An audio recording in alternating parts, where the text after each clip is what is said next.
aquí desde la Secretaría de Cultura del Estado de Hidalgo, conmemorando el Día Internacional de los Pueblos Indígenas, y queremos conmemorarlo o arrancar esta conmemoración en conversación, Silvia Mendoza y yo, sobre el tema que es, yo creo, nuestra gran preocupación del momento, y lo es también de la ONU, que hizo una declaratoria poniendo este Día Internacional de los Pueblos Indígenas 2020 bajo la temática de la resiliencia de los pueblos indígenas y COVID-19. Quisiera leerles brevemente lo que comentan en la página de la ONU para introducir este tema. Dice así: si bien los orígenes exactos de COVID-19 aún no se han confirmado, los investigadores conocen bien el vínculo entre daño ambiental y las pandemias. Pero hay otro grupo de expertos que se han estado preocupando por la amenaza de una pandemia incluso antes de COVID-19, los pueblos indígenas. Gracias a sus conocimientos tradicionales y su relación con el mundo natural, saben desde hace tiempo que la degradación del medio ambiente tiene el potencial de desencadenar enfermedades. A medida que luchamos contra la propagación de la pandemia, es más importante que nunca salvaguardar a estos pueblos y sus conocimientos. Sus territorios albergan el 80% de la biodiversidad del mundo y pueden enseñarnos mucho sobre cómo reequilibrar nuestra relación con la naturaleza y reducir el riesgo de futuras pandemias. Además, los pueblos indígenas están buscando sus propias soluciones a esta pandemia. Están tomando medidas y utilizando los conocimientos y prácticas tradicionales, como el aislamiento voluntario y el cercamiento de sus territorios, así como medidas preventivas difundidas y abordadas en sus propias lenguas. Una vez más, nos muestran su capacidad de readaptación.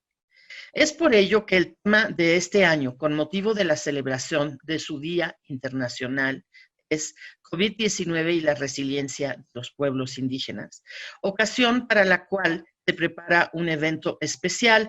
Explican entonces lo que la ONU va a hacer y nuestro tratamiento aquí en Hidalgo de esta temática, pues iniciará con la conversación que vamos a tener aquí Silvia Mendoza y yo. Que de hecho llevamos un tiempo, semanas ya platicando, ¿verdad?, de ese tema, y nos da mucho gusto hoy poderles compartir algunas de las cosas que hemos reflexionado con gente que nos es cercana, que es indígena y que vive esta situación. Silvia Mendoza es originaria de la comunidad del Maye, de Ixmiquilpan, reside por razones laborales en la ciudad de Pachuca.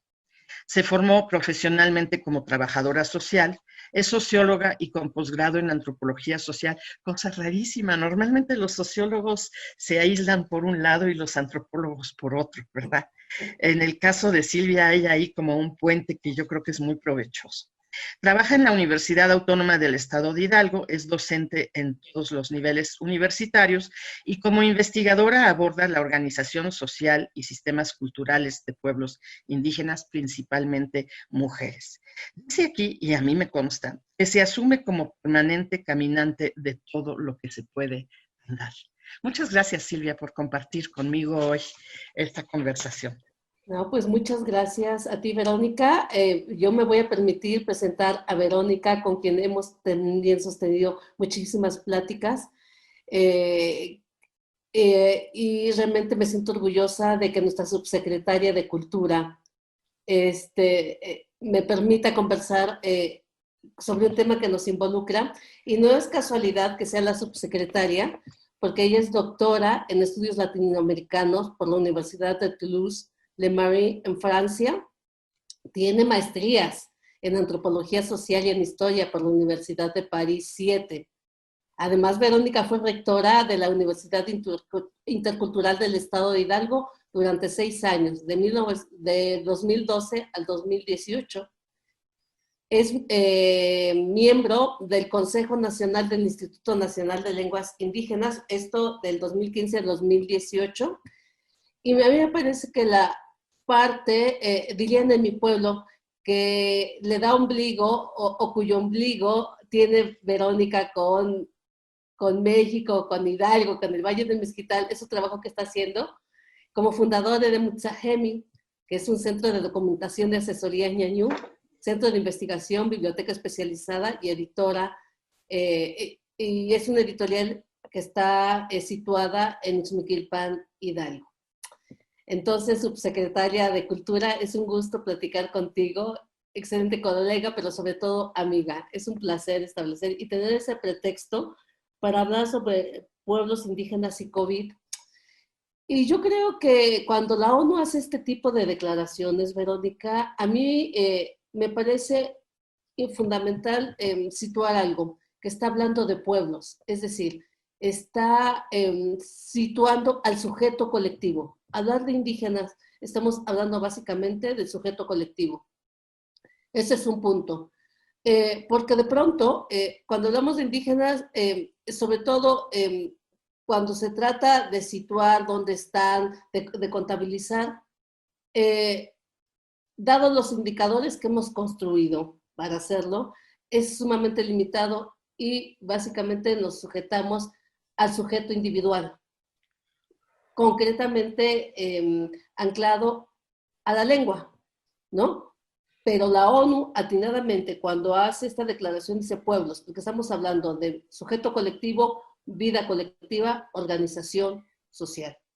Y esto nos está señalando, primero, que las posibilidades que los pueblos indígenas tienen para enfrentar situaciones tan críticas como estas, tiene que ver justo con esto, con potenciar, con mirar las formas colectivas de hacer la vida, ¿no?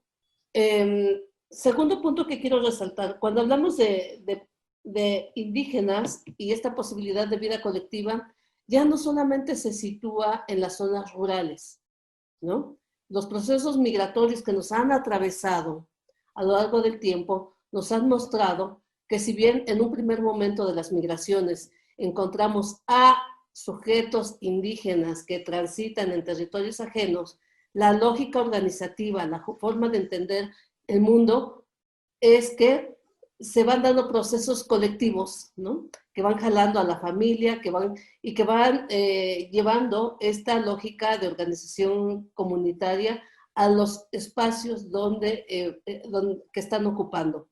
De tal manera entonces que encontramos, ya no solamente hay indígenas en la parte urbana de México, encontramos indígenas mexicanos en Estados Unidos, ¿no?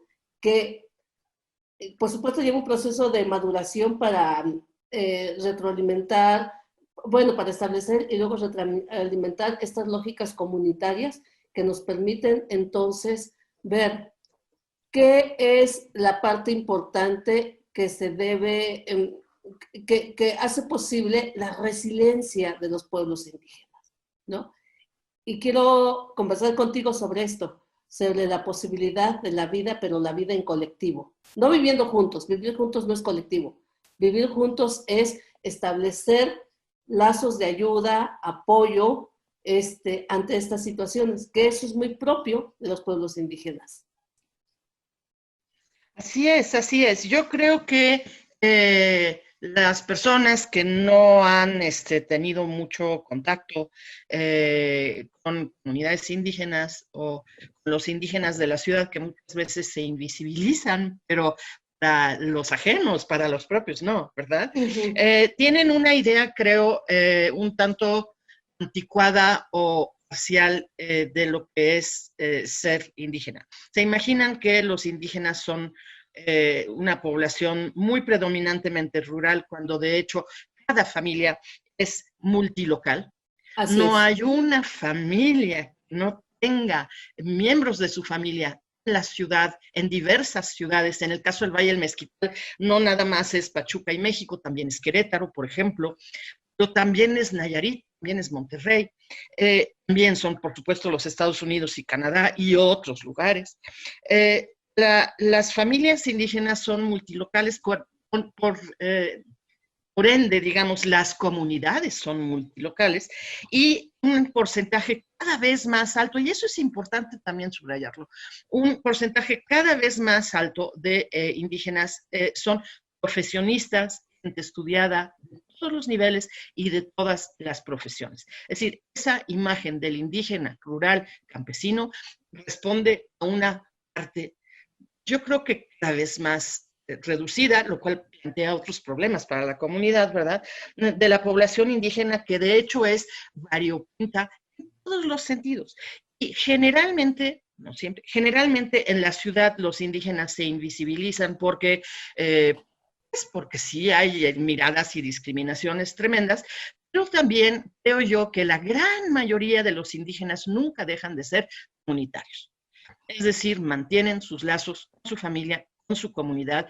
Qué bueno que los mantienen, porque es que la vida en estos tiempos de COVID ha sido muy dura y creo yo que quienes pertenecen a comunidades fuertes de este tipo, donde la visión de la vida tiene que ver siempre con que yo me ubico en un conjunto más grande que yo, pero que me define, que me apoya, me arropa, les ha permitido y les permitirá, porque esto se va a poner duro en muchos sentidos todavía, les permitirá tener respuestas y estar menos solos que muchos citadinos que, digamos, culturalmente son urbanos.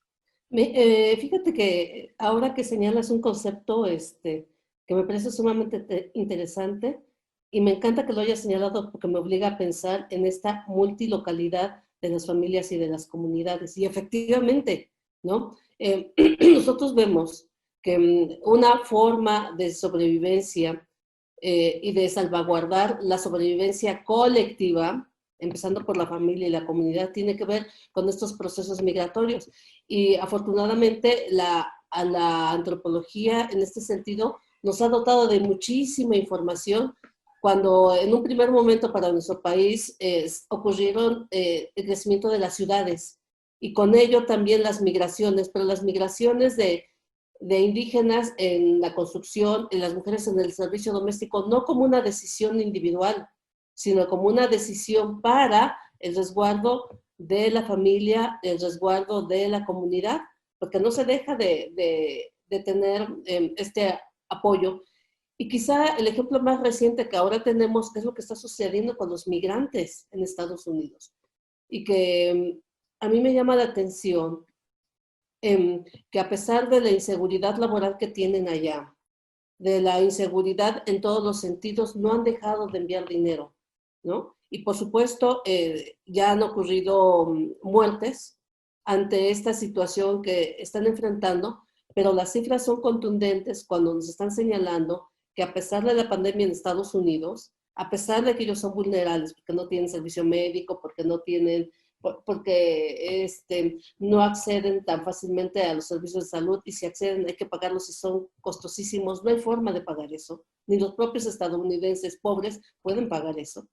Entonces, los migrantes están allí y siguen enviando dinero. ¿Cuál es esa lógica? La lógica que está predominando ahí es cuidar la vida colectiva, ¿no? Y eso es sumamente interesante porque entonces empezamos a entender cómo en las comunidades es posible que se puedan tener ciclos festivos, se puedan tener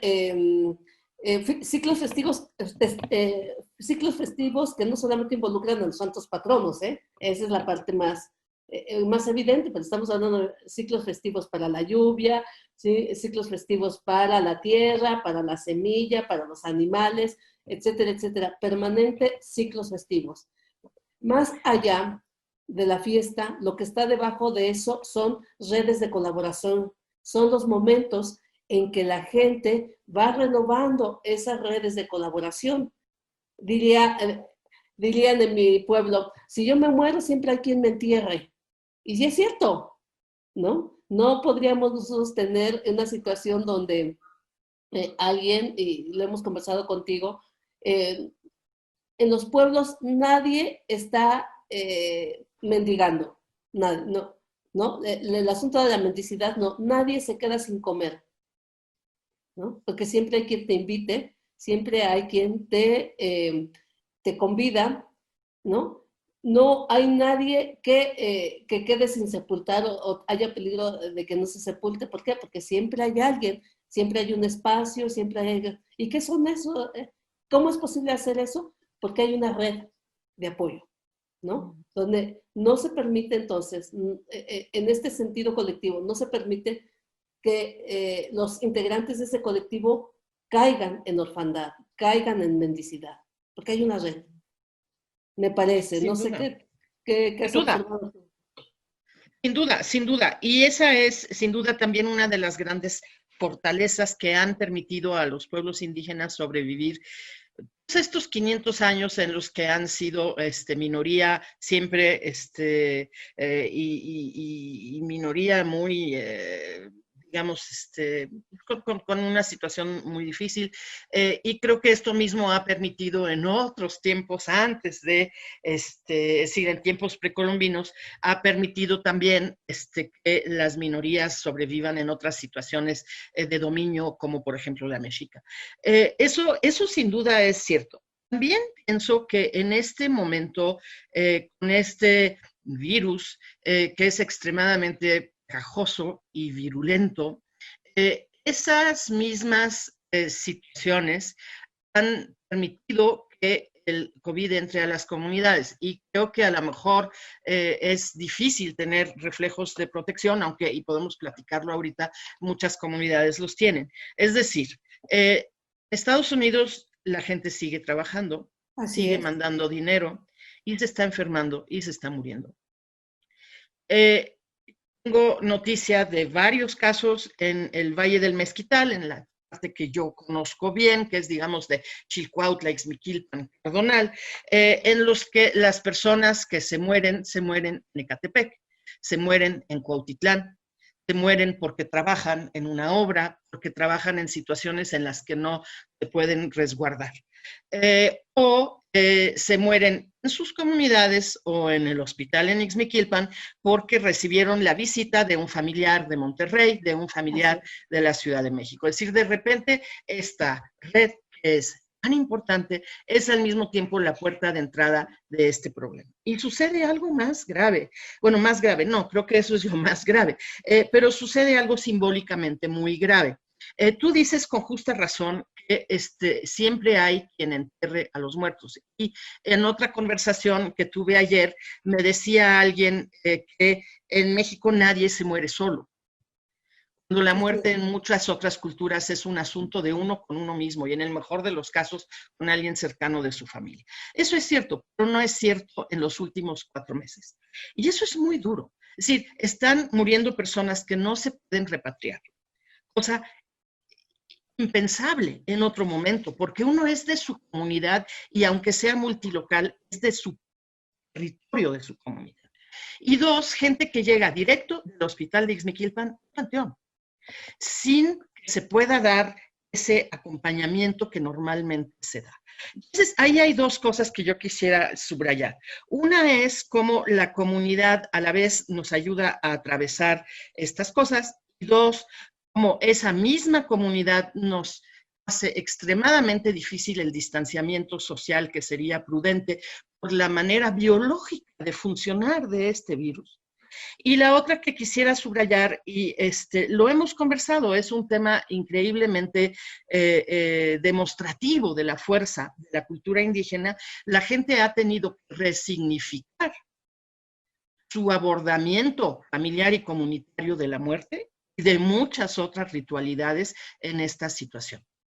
Sí, estás señalando cosas sumamente importantes, que me parece que sí tenemos que abundar. Primero, cómo este sentido de comunidad también va vulnerando, y nos sucedió aquí en el estado, de pronto, entre los primeros casos, que decían, ¿cómo es que allá en Xochiatilpan se da el caso de, los primeros casos de COVID en zonas indígenas? Me dije, no nos sorprendamos. No nos sorprendamos porque Xochiatilpan tiene un importante flujo migratorio a Monterrey. Y el momento que se entra en crisis, lo que se hace es regresar al pueblo. Y en este regreso, por supuesto, no les hacen exámenes, no nada, ¿no? Ingresan, se incorporan y contagian, ¿no? Y entonces, efectivamente, en este sentido de comunidad también no nos permite mantener esta distancia y nos hace vulnerables. Y en esta vulnerabilidad y la muerte repentina que nos impone el COVID y la necesaria distancia social, me parece que también está siendo traumático para las comunidades y ya sucedió en mi pueblo, ¿no? Ya con mucho dolor, ya tuvimos el caso de alguien que falleció en Estados Unidos y que alguien reconocido, respetado, que lo lamentas y duele en el alma, ¿no? Y dices, bueno, ¿y cómo lo hacemos? ¿Qué hacemos para? Y lo que queda es decir, bueno, pues hay que obrar, ¿no? En este sentido. Y el otro caso también, ahí en el pueblo, enfermó siendo comerciante porque no podía dejar de parar, ¿no? Y muere también un miembro reconocido, respetado, y también con esta imposibilidad de hacer todos los ritos funerarios que se hacen y que eh, obligan a repensar cómo, y yo creo que en este sentido, como comunidad, como familia, se está repensando cómo resignificar esto. No está resuelto y pienso que para los otros, en otros contextos con este sentido comunitario tampoco se está resolviendo. Eso lleva tiempo y hay que resignificarlo, ¿no?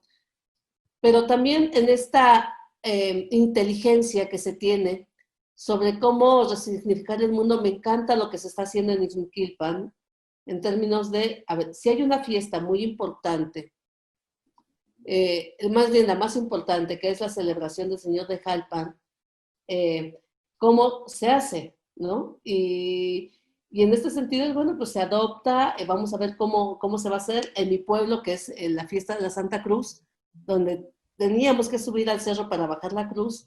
Dijo, no vamos a mantener la sana distancia. Y entonces subió la camioneta, montaron la cruz en la camioneta y la pasearon por el pueblo. Y nosotros desde la casa, bueno, mi familia que está allá, y junto con otras familias desde las casas, dando honores a la cruz. Ese es un proceso de resignificación, ¿no? Otra vez, estar ahí. Pero vaya, estas situaciones también obligan a pensar en de qué manera, cuál es el recurso más importante que se tiene en los pueblos es la vida colectiva, pero también esta vida colectiva obliga a generar este tipo de inteligencia, ¿no? Para resignificar aquellos rituales, la muerte y sus rituales es parte importante de esa vida colectiva. La fiesta de los santos patronos también es parte de esta vida colectiva que tenemos que mirar. Me parece que en estos momentos no tenemos elementos suficientes, tampoco hemos ido a ver, porque también nosotros estamos metidos en este asunto del distanciamiento social, para ver de qué manera se está resignificando. Pero a mí lo que me parece sumamente importante es que sí podemos encontrar ejemplos de que quizá la enfermedad no ha sido tan devastadora en algunos lugares en la medida, y hablo de otras partes del país, zonas indígenas, en que se establecieron filtros sanitarios, en que se establecieron medidas para el cuidado colectivo. Y no es casualidad que, por ejemplo, en Oaxaca, en estos momentos se asuma con mucha prontitud el ya no más venta de productos chatarra a los niños, de no refrescos para esto. ¿Cómo se puede tener esta aprobación? Porque vaya, también parte de este proceso de integración que las comunidades y la vida indígena tienen, también hemos sido afectados por esta inserción de los alimentos, ¿no? Pero también en este proceso de reflexión que nos ha llevado, es decir, bueno, ¿qué se puede hacer colectivamente? Y una medida colectiva que se está haciendo, me parece, es regresar a los alimentos locales, a las recetas. Eso me encanta, la labor que desde la Secretaría están haciendo en términos de resignificar las recetas regionales, porque las recetas regionales nos hablan del profundo conocimiento que los pueblos indígenas tienen de su entorno, que en algún momento por este proceso de modernización que era el consumo de otro tipo de alimentos, se dejó de mirar. Pero cuando nos ponen esta situación de esta enfermedad, y que el punto central de esta enfermedad está asociado a estos hábitos alimenticios adquiridos, por supuesto, también como parte de la migración, ¿no? Donde, me parece que es necesario resignificar las recetas porque las recetas conllevan flora y fauna, y si la gente conoce la flora y vuelve a conocer la flora y la fauna de su región, de su contexto, vamos otra vez a regresar al cuidado, al profundo conocimiento, eso que hablaba la ONU. Solamente es posible mantener esta biodiversidad en la medida que se conoce. Pero nosotros tenemos como 30 años que dejamos de conocer. ¿Por qué? Porque también a los pueblos indígenas se nos metió esta idea de que tener mayor escolaridad era adecuado, pero sí mayor escolaridad, ¿para qué? Para dejar de trabajar, para salirte. Una vez lo platicamos. ¿Qué ha sucedido? Tener mayor escolaridad, dices, sí vas a la escuela, pero en realidad te están preparando para que te vayas. No te están diciendo. Y eso es sumamente grave, ¿no? Tengo un estudiante que hizo una tesis maravillosa sobre un pueblo donde va documentando cómo a través de la vida cotidiana se van transmitiendo estos saberes del contexto, flora, fauna, ciclos reproductivos, ¿no? Pero llega un momento en que cuando a través de la educación formal también nos está diciendo sepárate, porque no nos están haciendo profundos conocedores, ¿no? Y me parece que son de las tareas que tenemos que abordar en términos de qué manera podemos mantener buena salud, pues otra vez regresando a los orígenes. Sí. Sí, yo creo que una de las cosas que nos están planteando estos meses de confinamiento, estos meses de esfuerzos en todos los sentidos, desde las comunidades hasta los gobiernos, para tratar de limitar y tratar de mitigar este virus. En realidad también nos estamos viendo todos en un espejo en el que se reflejan todas las debilidades que traemos y también, pienso yo, todas las oportunidades, y eso se presta a una reflexión. El asunto de la alimentación es muy cierto y yo creo que es cada vez más difundida la idea de que hay que revalorar todo lo que la alimentación tradicional ofrece, lo que el campo ofrece, y efectivamente hay un movimiento de gastronomía y la Secretaría de Cultura es parte de esto, por supuesto, pero está sustentado en las cocineras, en las comunidades, y en lo que retoman chefs, etcétera. De repente, Santiago de Anaya es uno de varios ejemplos de muestras gastronómicas.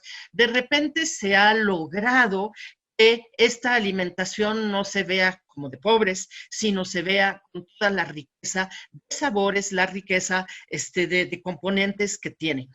Yo creo que ese camino se va a reforzar. Se está reforzando simplemente en los que podemos quedarnos en casa, que no somos todos, porque estamos cocinando otra vez, ¿verdad? Todos, en los pueblos, en las ciudades. Eso por un lado, ¿no? Del otro lado, y lo hemos hablado, yo creo que durante un tiempo largo la escuela estigmatizó el campo y el campesino, es decir, lo deseable es ser otra cosa. Dejar de ser. Sí. Y el ser otra cosa, de repente también incluía, pues deja de ser indígena, porque es que es una amalgama, ser pobre, ser indígena, ser campesino, cuando la verdad, ser francés o chino o no sé, se puede ser campesino, se puede ser doctor, se puede ser arquitecto, se puede ser antropólogo, se puede ser muchas cosas, ¿no? Entonces, esa estigmatización que hace que la escuela nos lleva al desarraigo, sin duda es uno de los problemas. Y ahora que tantas personas, porque es que en la ciudad no les está yendo bien, el COVID nos obliga también a repensar nuestros ingresos, nuestra economía, ahora que tanta gente regresa a su comunidad, regresa y de alguna manera ahí es y se siente inútil. No sabe el campo, no le gusta el campo. No pastoreó cuando era chiquito, entonces no conoce ni una hierba, ¿eh? Ni las de olor, ni las que curan, ni las que alimentan, ni nada. Entonces, ahí estamos viendo algo que tenemos que repensar en la educación formal para que efectivamente las personas, las comunidades, puedan potenciar lo que tienen en vez de andarlo pidiendo a favor de una modernidad que nos está mostrando todas las aristas y todas las grandes dificultades que conlleva, como por ejemplo el aumento de enfermedades, porque ahorita es el COVID, o la COVID, yo ya no sé por qué se debe decir si la enfermedad o el virus o qué. Sí, ya no. No es solo eso, la gente y en mayor proporción la gente que sufre de situaciones de pobreza, la gente está enferma de enfermedades que antes no tenían. Las enfermedades degenerativas como la diabetes, la hipertensión, el sobrepeso, todas esas cosas, hacen que uno sea más frágil. Y entonces la gente dice, no, pues es que ya tenía su diabetes muy avanzado y se murió por eso. Pues no sé, porque se murió porque estaba la diabetes, llegó el COVID, ¿no? Entonces estamos en esa situación y creo yo que estamos en la situación desde la salud, desde la cultura, desde la educación, y es situación y es responsabilidad. Por ejemplo, en el caso que yo represento de nuestra Secretaría de Cultura, es nuestra responsabilidad repensar, potenciar, apoyar todas estas cosas que en realidad son las fortalezas de los pueblos ante una adversidad tan grande. Completamente de acuerdo, completamente de acuerdo.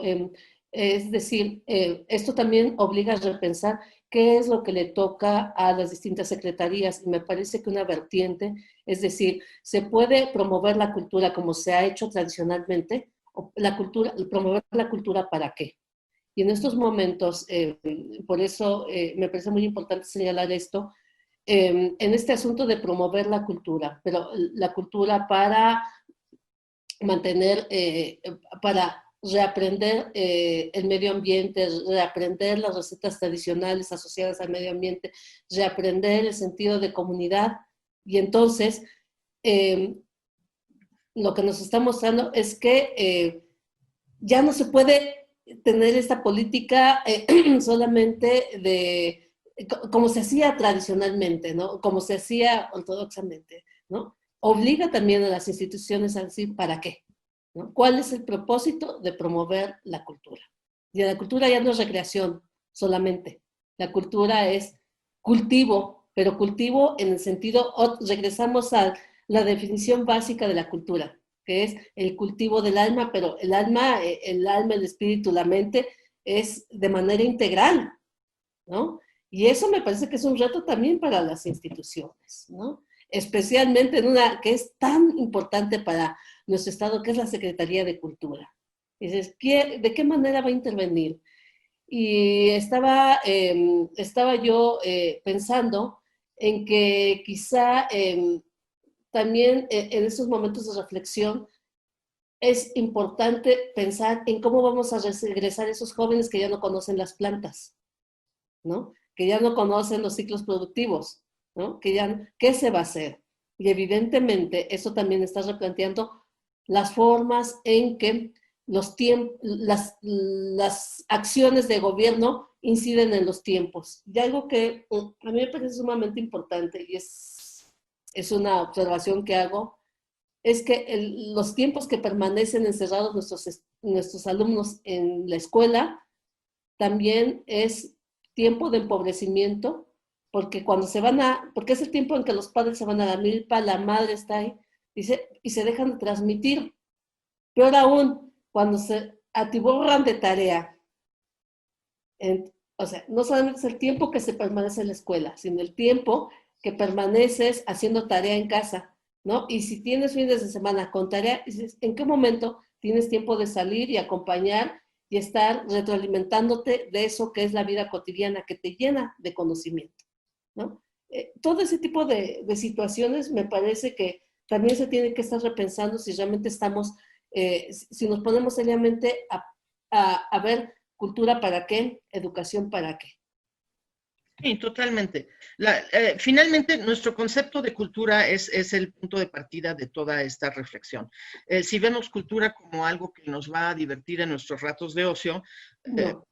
pues, de hecho, la cultura, si bien puede expresarse así, en realidad la cultura es el corazón de todas las cosas, es decir, es el punto de partida desde el cual somos como individuos, como familia, comunidad, y es el punto de partida desde el cual estamos en esta vida y estamos en todas las actividades que tenemos. A lo que comentas que son temas, creo, muy graves y muy urgentes y muy ad hoc ahora que nos estamos dando cuenta de que necesitamos prestar atención a la diversidad cultural y a la biodiversidad, como bien dice el documento, cortito, pero bien hecho de la ONU, el 80% de la biodiversidad está en regiones indígenas. ¿Queremos conservarlo? ¿Queremos conservar el conocimiento sobre esto? Eso no es para los pueblos que ahí viven, eso es para la humanidad. Yo creo que eso es algo que debemos tener conciencia. Luego la gente tiene más fácilmente conciencia de que es importante la biodiversidad, la diversidad cultural, por alguna razón, ¿verdad? Pero es que va junto con todo. Yo creo que una de las cosas más tristes que suceden, por lo menos en el Valle del Mezquital, parece que es menos grave en la Huasteca, parece que en buena parte de la Sierra Oriental tampoco se presenta tan grave como en el Valle del Mezquital. Pero en el Valle del Mezquital hay muchísimos nietos, muchísimos, que no pueden hablar con sus abuelos, porque hay una ruptura lingüística. Sí. Y entonces no se puede transmitir tampoco el conocimiento. Tenemos a los abuelos, en muchos casos, abuelos, bisabuelos, con un dominio reducido del español, en el caso de las mujeres a veces más reducido porque tuvieron menos oportunidad de salir. Tenemos hijos bilingües, no le dan la importancia al bilingüismo que portan, y tenemos nietos que pasan a saludar a su abuelita de lejitos, no por ninguna otra cosa, sino porque no saben hablar con sus abuelos y los abuelos no saben cómo hablar con ellos. A veces ni se acuerdan del nombre de sus nietos, porque se llaman Jennifer, porque se llaman Jonathan, porque se llaman, ¿cómo se llama mi nieto aquí? ¿No? No se acuerda, la abuela es una amiga mía que dice eso, no se acuerda porque es tan raro el nombre que le pusieron al nieto, que ni puede hablar con él, ni puede nombrarlo por su nombre. Esa ruptura generacional es una ruptura de transmisión de conocimiento. Y yo creo que hoy que estamos reflexionando sobre lo que debemos potenciar y fomentar para estar mejor armados en esta situación de pandemia, pero en las situaciones que se vienen, ese es un punto terrible. Y a lo mejor y yo quisiera aprovechar para decirlo, es que en verdad debemos dejar que los niños aprendan el ñañú, que los niños hablen con sus abuelos, debemos dejar de estigmatizar el bilingüismo. Cualquier niño puede ser bilingüe, porque junto con ser bilingüe va a tener un acceso a conocimiento inmenso. Completamente de acuerdo, y sí, tienes razón, o sea, ¿qué nos está dando esta ruptura generacional? Pero ruptura generacional en términos de ya no hablar la misma lengua, eso me parece terrible y se nota realmente cuando uno está relacionándose con la familia, cuando uno observa y ves que ya no hay posibilidad de comunicación que se comparte, porque lleva una ruptura de tiempo en la medida en que los niños están metidos todo el tiempo en la escuela, ¿no? Ya hubo una ruptura de lengua, pero además una ruptura en términos de descalificación, porque socialmente está está desvalorizado el hablar una lengua indígena, y eso son de las consecuencias que se nos está dando. Hay una ruptura en la cadena de transmisión de conocimiento, como tú bien lo has señalado. Y entonces, ¿qué es lo que debemos hacer? Pues entonces tenemos que abrir los espacios para decir, a ver, primero, así como se está exaltando la gastronomía, las gastronomías regionales, me parece que es momento también de abrir espacios para así, de tal manera de situar a los viejos, a los ancianos como transmisores de conocimiento. Y yo con este alumno que hizo la tesis decía, bueno, ¿y en qué momento se invita a los ancianos a que les den un recorrido a los niños por el bosque? Para que ¿en qué momento se transmite o en qué momento dice, no, nadie? Dice, pues queremos recorrer el entorno como parte de la labor de la escuela, pues invitemos a quien sabemos que sabe transitar por esas calles, ¿no? Pero con un valor de enseñanza. Pero en esta lógica que tenemos de cómo valoramos es hasta que alguien lo dice desde fuera, ¿no? Con esta lógica de conquista que nos instalaron en el cerebro y que seguimos en esta lógica. No se necesita este reconocimiento de alguien desde fuera. Y me parece que la Secretaría de Cultura perfectamente puede hacer. ¿Quiénes son los maestros en los pueblos? Pues los ancianos. ¿Cuáles son los, no sé, guardadores de saberes? Pero guardadores en términos de que van caminando, ¿no? Y darles ese título desde fuera, si se puede hacer, me parece, y órale, que nos hagan las rutas de tránsito por su pueblo y que nos enseñen las plantas y los animales y todo eso, pero como una labor reconocida, como una lógica, ¿no? Que significa entonces que hay una revaloración. De otra manera, se nos van a morir y con eso este proceso de erosión del conocimiento, especialmente en el Valle de Mezquital, porque ahí también tengo una hipótesis. Bueno, no, ya está documentado, que la acción del Estado tiene acciones preferentes. Históricamente, el Valle del Mezquital, en la medida en que fue puesto en evidencia los niveles de pobreza por los grandes antropólogos que fundaron la Escuela de Antropología en México, estoy hablando de todos los trabajos que documentaron que el Valle del Mezquital estaba a ciento y tantos kilómetros de la Ciudad de México con esos niveles de pobreza. El Valle del Mezquital tuvo un acceso temprano a las actividades, a la escuela, a los servicios de salud, a toda esta infraestructura. Y eso también lo incorporó de manera más rápida a estas lógicas que van atravesando, ¿no? Y junto con ello, también a esta incorporación de esta lógica de modernización, que la modernización en realidad era el rechazo a los orígenes, era esta negación. Por eso a mí no me extraña que en el Valle del Mezquital la pérdida de la lengua sea mucho más acelerada que en otras regiones, porque estuvimos más temprano, ¿no? Tú acabas de decir, es que hay gente que ha alcanzado niveles de escolaridad. Yo misma tengo un doctorado. Esto no hubiera sido posible si en mi región no hubiera tenido tempranamente escuela, si no hubiera guardado la vida porque fui vacunada. Se está hablando de acción del Estado. Claro, por supuesto. Una acción del Estado muy temprano. Lo que ocurrió de manera posterior en la Huasteca hidalguense y de manera más tardía en la zona Otomí-Tepehua, ¿no? Entonces, estas tardanzas de la política pública con esta lógica, no estoy diciendo que la política pública sea mala, para nada, nos urge una política pública. Lo que tenemos que revisar es qué tipo de política pública nos urge, ¿no? Y el Valle de Mezquital es el mejor ejemplo de esta política pública inspirada en este pensamiento modernizador, ¿no?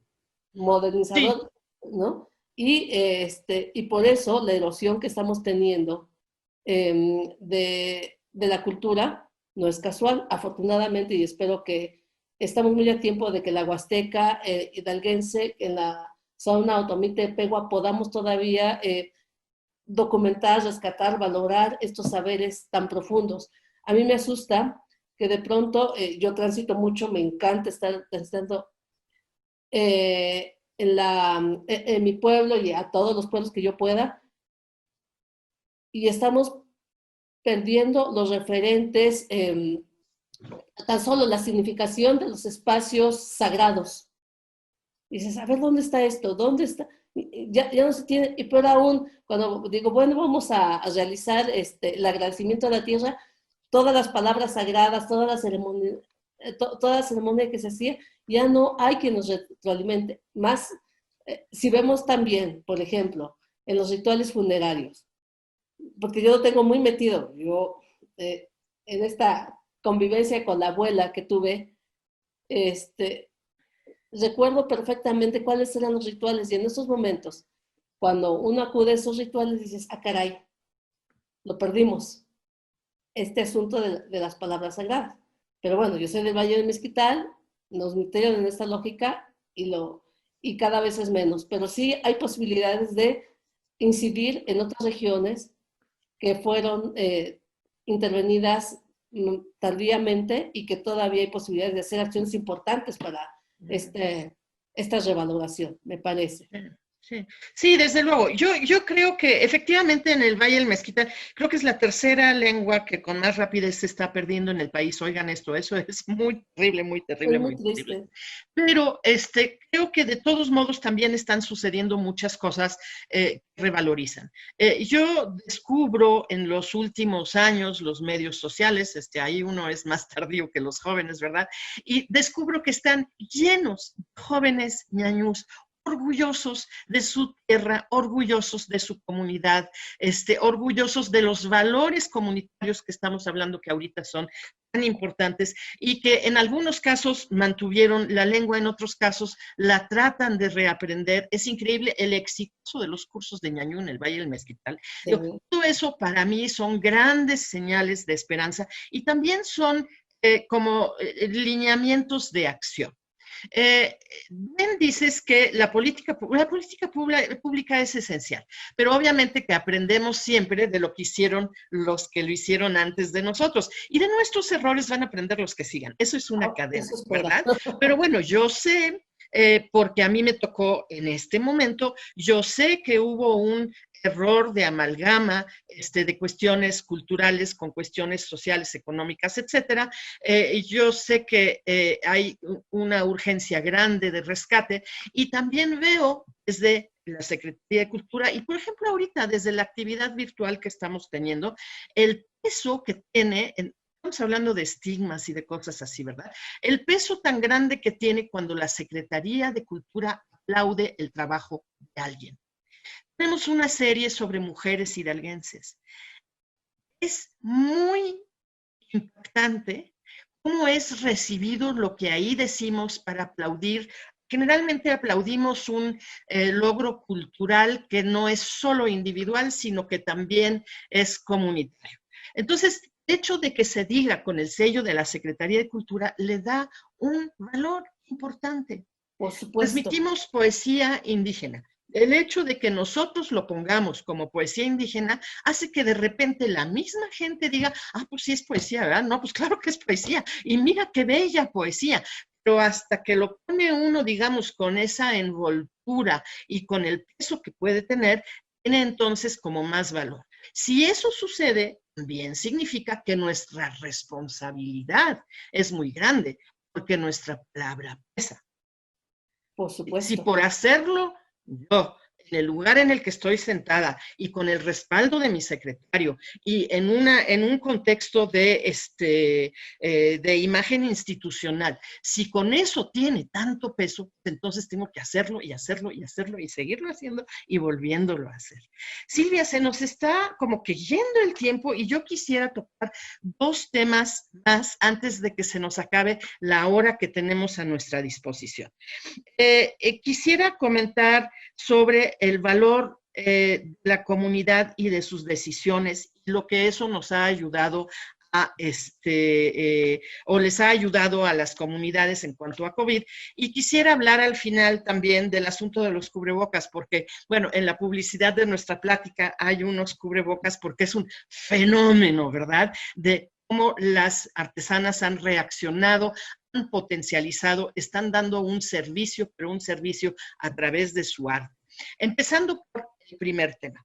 Yo aplaudo mucho a las comunidades que han decidido tomar medidas para protegerse de COVID. Aplaudo mucho las asambleas comunitarias en las que se ha decidido no hacer faenas ahorita, porque es que no es razonable. Aplaudo mucho que hayan decidido poner los cubrebocas. Los hay que lo han hecho, los hay que no, en todas las circunstancias. Me parece muy importante cuando una comunidad decide que hay que regular de la manera que la comunidad diga el acceso a la comunidad. Todo esto se ha dado en Hidalgo, se ha dado en Guerrero, se ha dado en Chiapas, se ha dado en Oaxaca, y vemos, constatamos que hay comunidades que han logrado mantenerse libres de COVID o con COVID muy bajo, a pesar de ser limítrofes con aglomeraciones mayores. Eso me parece muy importante, me parece de aplaudir, y me parece también que hay que como que mostrar esos ejemplos para que en otras comunidades se la vuelvan a pensar, porque los hay que ya reiniciaron sus asambleas, sus faenas, etcétera, cuando esto no ha pasado. Sí, ese es el asunto de que vemos excelentes ejemplos de que sí se ha adoptado este cuidado como un asunto colectivo, pero también en estas urgencias de retomar la vida, también estamos encontrando de que, bueno, pues ya pasó y ya veremos qué pasa, ¿no? No pasa, es tremendamente complejo, la verdad, pero me parece que en la medida en que se ha tomado de manera colectiva los cuidados, se tiene posibilidad de salvaguardar la vida, ¿no? También se entiende de que hay presiones para continuar con con este asunto de retomar la vida, y yo creo que sí hay que retomarla, pero lo que también está de fondo es retomarla cambiando nuestras prácticas, no solamente en las comunidades indígenas, nosotros también, porque parte de, o sea, lo central de la cultura mexicana, tú lo dijiste en una frase, en México nadie se muere solo. Es decir, nadie se muere solo. Es decir, ¿por qué? Porque estamos realmente metidos en esta lógica colectiva, pero esta lógica colectiva también nos impone otra forma de construirnos, otra forma de cuidarnos. Y en este sentido, a mí me parece que es sumamente importante que las comunidades, en el derecho que se tiene de cuidar su salud con los recursos que se tienen, el derecho más valioso, más bien, el recurso más valioso que tienen es la vida colectiva, ¿no? Y en este caso, me preocupa que de pronto algunos líderes no lo asuman como tal, ¿no? Especialmente desde fuera, ¿no? Siguiendo estas lógicas.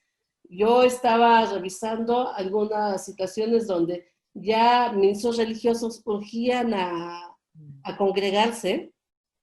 Dices, no es una lógica de la comunidad, están también otros actores, otras personas que tratan de imponer sus propias lógicas. ¿Por qué? Porque finalmente también a otros actores les surgen reiniciar la vida, pero el asunto es cuál es el compromiso que se tiene desde lo que estos actores tienen para salvaguardar la salud de las personas. Y la mejor forma de salvaguardar la salud de las personas es los que están dentro y que saben las dinámicas. Y yo realmente valoro mucho aquellos pueblos que han asumido esto como colectivo. Y sí se ha documentado principalmente en la Huasteca hidalguense, en la zona Otomí-Tepehua, no en el Valle del Mezquital. En el Valle del Mezquital yo observo una lógica que ahí sigue, que ahí sigue, y yo creo que apuestan mucho a que debajo de todo eso hay esta red de apoyo. Si caen en crisis, hay red de apoyo. Se apuesta a eso porque de otra manera no entiendo por qué no se están tomando las medidas de sana distancia. No lo sé. No sé tú qué observes, pero sí me trato de explicarlo y rebasa mi capacidad de comprensión, honestamente. Sí, yo creo que en el Mezquital se está dando menos. Sí se está dando, pero se está dando menos. Y yo quisiera animar a que se dé más, porque realmente tenemos cifras espantan, ¿no? En torno a esta cuestión. Y quisiera subrayar también algo que dices con muy justa razón. No podemos hablar todo el tiempo de que la fortaleza de los pueblos indígenas es la comunidad, si no decimos al mismo tiempo que la decisión que la comunidad como colectivo toma y asume, sin duda ha de ser la adecuada. Pero es que se toma en comunidad. no es una parte de la comunidad con un agente externo y después así. Entonces, ese valor de la comunidad es el que ha llevado a medidas de protección, es el que ha llevado también a maneras de compaginar la cuestión de la economía de las familias, de la comunidad con la realidad de este virus. Ojalá que todas las comunidades tuvieran la conciencia de la gran fuerza que tienen como tal. No hay medida más respetada en una comunidad que la que se tomó en la misma comunidad. Claro, Sí, en la eso asamblea. es la gran fuerza. Y sí, creo que se necesita mucho en el Valle. Y no estoy hablando de las cuestiones insalvables, es decir, la gente que está saliendo porque tiene que salir, la gente que Claro. está en situaciones en las que no puede resguardarse en su casa. Yo respeto mucho eso. Pero sí creo que habría que reflexionar sobre fiestas de 15 años, sí habría que reflexionar sobre cómo se sube uno con cubrebocas a las combis. Sí, ese tipo de cuestiones es donde yo me siento como urgida de insistir en que las comunidades reflexionen en conjunto y tomen decisiones pues para salvaguardar la vida y a través de la vida la comunidad. Pero es que las vidas individuales son necesarias para la comunidad también, ¿no? Perdón, Silvia, por insistir con la cuestión del tiempo, ¿verdad? Pero efectivamente se nos fue una hora como nada y se nos quedan muchas cosas que hablar y reflexionar y espero que esta plática se preste a que se amplíe la discusión en otros espacios y con otras personas. Y quisiera brevemente cerrar sobre este tema que pareciera fútil, pero es que no es fútil, es el de los cubrebocas artesanales. Me encanta. Yo creo que se demostró la enorme rapidez, flexibilidad y creatividad, en particular de las artesanas y los artesanos indígenas, seguro de otros también, pero en particular de estos artesanos y estas artesanas. Me parece increíble cómo han convertido el cubrebocas en un fenómeno de moda extraordinario, bellísimo. Me parece increíble cómo han ido trabajando para que los cubrebocas no nomás sean pues de cubrir la boca, sino que cumplan con la función sanitaria que deben de cumplir. Es muy interesante ver los modelos de cubrebocas y cómo los han ido perfeccionando en 3 meses. 3 meses no es nada para trabajar un tema nuevo como es este. Eso me parece verdaderamente extraordinario, me parece muy interesante cómo han ido fijando sus precios, cómo han ido poniéndole el valor de su tiempo, de su conocimiento, de su habilidad, pero pues también el valor comercial que eso puede tener. Ahí se ve una evolución de gente hábil en lo que hace. No están haciéndolo nada más, lo están reflexionando muy bien. Y obviamente que no solo los indígenas artesanos han sido rápidos, sino que también han sido rápidos los gandayas de siempre y ahora resulta que hay unos cubrebocas con tenangos impresos, con tenangos bordados a máquina, que la verdad debería de darnos vergüenza ponernos, ¿verdad? Entonces, una vez más, COVID nos pone en una especie como de huevito todos nuestros problemas ahí como muestra, ¿verdad? Me Y todas encanta nuestras capacidades de todas solución. nuestras capacidades y la pronta elaboración de cubrebocas por artesanas. A mí dije, esto es resiliencia. Y no quiero ser sexista, pero en realidad nosotros sabemos que la elaboración de cubrebocas, el bordado, es por excelencia una labor femenina, ¿no? Y en este sentido, yo sí estoy observando un actuar distinto y más pronto en las mujeres que en los hombres, ¿no? ¿Por qué? Porque las mujeres en este asunto asignado por género se deben resolver cosas, ¿no? Siempre hay que resolver porque siempre hay que dar de comer, siempre hay que, ¿no? Y la comida y la comida y todo el abastecimiento de casa no espera y hay que resolverlo. Y por ello no me extraña y realmente me encanta mirar cómo estas mujeres artesanas maravillosas están generando un producto que va innovando. Pero también reta a decir, bueno, ¿y qué es? ¿Y qué vamos a hacer con esta indignación que tú tienes sobre cubrebocas con impresos, con cubrebocas. ¿De qué manera se protege esta labor, esta creatividad de los artesanos cuando llegan estos gandallas, ¿no? Lo imprimen y ya lo están vendiendo, ¿no? A mí me parece que es sumamente importante la labor que está haciendo la Secretaría en términos de pórtalo con orgullo, porque también en el imaginario colectivo de gente que no está interesada en temas antropológicos, pero sí en la moda y en el estar bien, el portar las cosas que están. Eso es sumamente importante porque hay un proceso de valorización y lo está diciendo la Secretaría de Cultura a través de una prenda, ¿no? Pero así como dice, esto está bien, también habría que señalar, esto por favor no lo hagas. Esto no, está bien que quieras portar algo que es artesanal, pero no de esa manera, no empresa, sino realmente que tenga que ver con el trabajo que hicieron las artesanas, los artesanos de este estado. A mí me parece maravilloso. Eso es resiliencia. Eso es decir, bueno, el mercado se está comportando así, pues vamos a hacer esto. Y estoy segura que si existe otra urgencia, se va a continuar metiendo. Eso es maravilloso. Eso es inteligencia, caray. Así es. Y apoyemos eso consumiéndolo. Vaya, ¿no? Totalmente, consumiéndolo, portándolo con orgullo, sabiendo de dónde son las cosas que portamos, desde luego que apreciando el valor que tienen en términos del esfuerzo del trabajo. Nosotros también queremos que nuestro trabajo sea respetado. Me parece muy importante esta cuestión de ya dejar de regatear, porque verdaderamente qué actitud. Realmente nosotros no quisiéramos que nuestro trabajo se regateara así.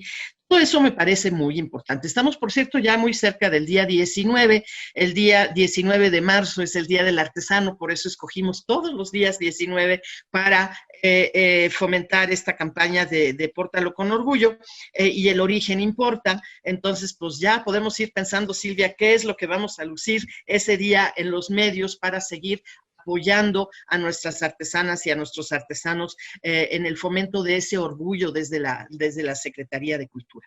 Quisiera también invitarlos a todos a seguir el programa que hoy, día 9 de agosto, tiene la Secretaría de Cultura en redes sociales. Durante todo el día va a haber cosas muy interesantes en torno a las culturas indígenas y, en efecto, tenemos conciencia de que nuestra palabra tenemos conciencia de que en un estado en el que más de una tercera parte de la población es indígena y se autoadscribe como indígena, pues más de una tercera parte de nuestras actividades deben ser actividades en torno a la cultura indígena. Realmente esto es la identidad Hidalgo, es un gran orgullo, una gran riqueza que los otros lados ya quisieran tener, ¿verdad? Y quisiera yo, para cerrar sobre este tema de indígenas, prácticas sociales comunitarias y COVID, insistir en algo que hemos dicho Silvia y yo a lo largo de esta hora. La fortaleza de las comunidades indígenas está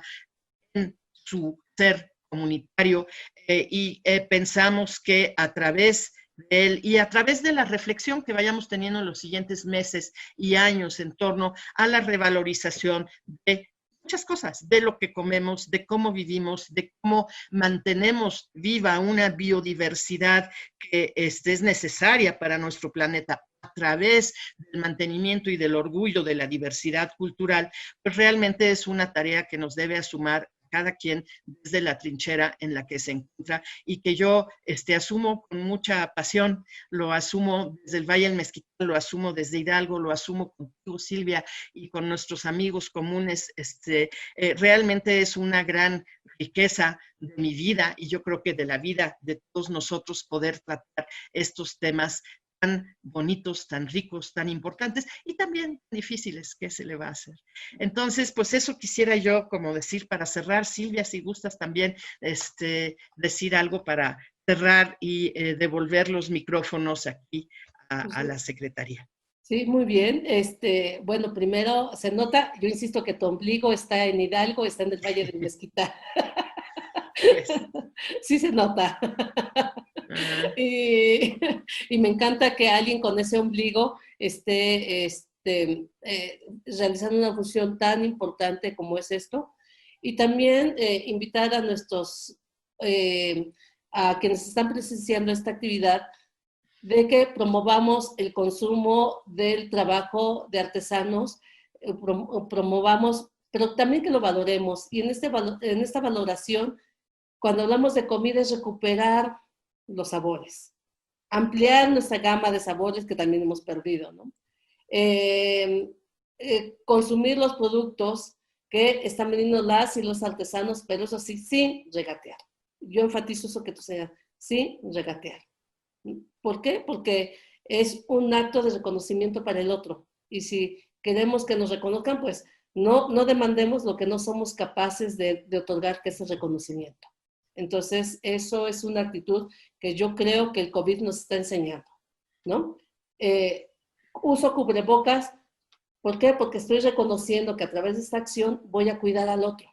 Y eso es reconocimiento. Si quiero que me cuiden, por favor, empiezo cuidando al otro. Entonces, usemos nuestro cubrebocas artesanal de preferencia y pues sigamos con esto, reflexionando sobre las lecciones que esta situación nos da. Muchas gracias por la invitación. Gracias, Silvia. Quisiera agradecerle para cerrar a nuestro secretario que nos haya animado a poner este Día Internacional de los Pueblos Indígenas bajo el tema de COVID, que finalmente pues es lo que más nos afecta en todos los sentidos y creo también el mayor potencial de reflexión que tenemos en este momento. Y quisiera transmitirles entonces pues el saludo del doctor José Olaf Hernández Sánchez, nuestro secretario de Cultura, que estará con nosotros en diversos momentos de este día de conmemoración. Muchas gracias. Muchas gracias.